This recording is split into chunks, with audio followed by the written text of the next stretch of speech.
नगर पालिका नौगांव में अध्यक्ष की ताजपोशी को लेकर घमासान मचा हुआ है। बता दें कि कांग्रेस पार्टी के यहां 8 उम्मीदवार चुनाव जीत कर आए हैं, इसलिए नगर पालिका भी कांग्रेस का कब्जा होने जा रहा है।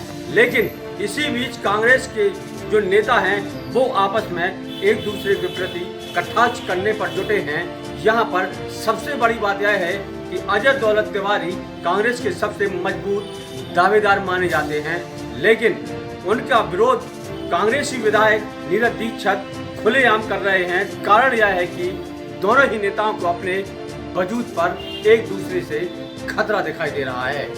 सामान्य सीट के लिए आरक्षित नौगांव नगर पालिका कांग्रेस का अध्यक्ष बनने जा रहा है। समीकरण बने तो हैं, पर यहाँ पर कांग्रेस को उतनी ही बड़ी चुनौती मिल रही है। यहाँ कांग्रेस के 8 पार्षद चुनाव जीत कर आए हैं। भाजपा के 5, बीएसपी के 2 और 5 निर्दलीय उम्मीदवारों ने जीत हासिल की है। भाजपा के कई बड़े ऐसे चेहरे भी हैं जो चुनाव हार गए हैं। सूरजदेव मिश्रा, अंजुल सक्सेना, आशु पीयूष सेवारे जैसे नेताओं को जनता ने नकार दिया है। वहीं कांग्रेस के बड़े चेहरे संजय अग्निहोत्री भी चुनाव हार चुके हैं। नौगांव नगर पालिका अध्यक्ष के लिए अजय दौलत तिवारी और सावन सिंह शीलू राजा कांग्रेस अध्यक्ष बनने के लिए जोड़ तोड़ में लगे हैं। बताते चले कि यहाँ 20 पार्षद वाली नगर पालिका में कांग्रेस को 11 पार्षद चाहिए। 8 पर कांग्रेस जीत कर आई है। युवाओं में लोकप्रियता हासिल करने वाले अजय दौलत तिवारी अध्यक्ष बनने के लिए सबसे आगे हैं, पर यहाँ पर उनके सामने रोड़ा बनकर कांग्रेसी विधायक नीरज दीक्षित खड़े हैं। नीरज दीक्षित और अजय दौलत तिवारी के बीच हमेशा ही मतभेद और मनभेद की खबरें हमेशा सुर्खियां बटोरती रही हैं। किन्हीं कारणों से जनता थोड़ी दूर हो गई, लेकिन पुनः हम सब मिलकर इस पार्टी को मजबूत कर रहे हैं और निश्चित रूप से हम सबका मिलकर प्रयास होगा, सभी कार्यकर्ताओं का, कि भारतीय जनता पार्टी का प्रत्याशी नौगांव में जीते। विधायक नीरज दीक्षित को यह खतरा सता रहा है कि यदि अजय दौलत तिवारी अध्यक्ष बने तो भविष्य की राजनीति पर खतरा मंडरा सकता है, क्योंकि अजय दौलत तिवारी लंबी पारी खेलने का मादा रखते हैं। बताते चलें कि इनका बैकग्राउंड भी राजनीतिक परिवार से रहा। इनके पिताजी दामोदर तिवारी दिग्गज नेता के रूप में यहाँ पर माने जाते हैं। निश्चित तौर पर अजय तिवारी यदि अध्यक्ष बनते हैं तो लंबी पारी खेलेंगे।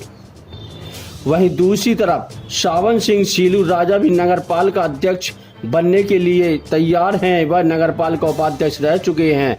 यह भी दावा है कि यदि वह सावन सिंह बुंदेला पूरे जोड़ तोड़ से अध्यक्ष की दावेदारी करते हैं तो यह भी दौलत तिवारी के लिए मुसीबत खड़ी कर सकते हैं। सूत्र बताते हैं अजय दौलत तिवारी को यदि कांग्रेस ने यहां का अध्यक्ष घोषित नहीं किया, भाजपा की सदस्यता ले सकती है। कारण यह भी है कि राजेश शुक्ला और अजय दौलत तिवारी के बीच कितनी नजदीकियां हैं यह किसी से छिपा नहीं है। लेकिन इतनी बात भी तय है कि अजय दौलत तिवारी पुराने कांग्रेसी हैं और उनका जन आधार भी है, इसलिए कांग्रेस से दगा कर वो भाजपा में जाएं ऐसा कम ही दिखाई दे रहा है।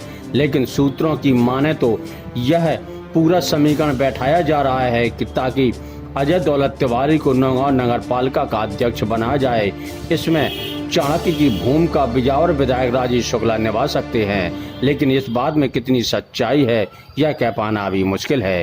कांग्रेस की यहाँ दावेदार सावन सिंह शीलू राजा हैं। बता दो कि शीलू राजा वही कांग्रेसी नेता हैं जिनका पुराना जन आधार है और नौगांव नगर पालिका में वह उपाध्यक्ष के पद पर भी रह चुके हैं, इसलिए उनकी भी दावेदारी कांग्रेस से मजबूत मानी जा रही है। लेकिन चुनौती वही है कि आज के युवा पार्षद हैं वो अजय दौलत तिवारी की ओर ज्यादा आकर्षित हैं, न कि शीलू राजा की ओर।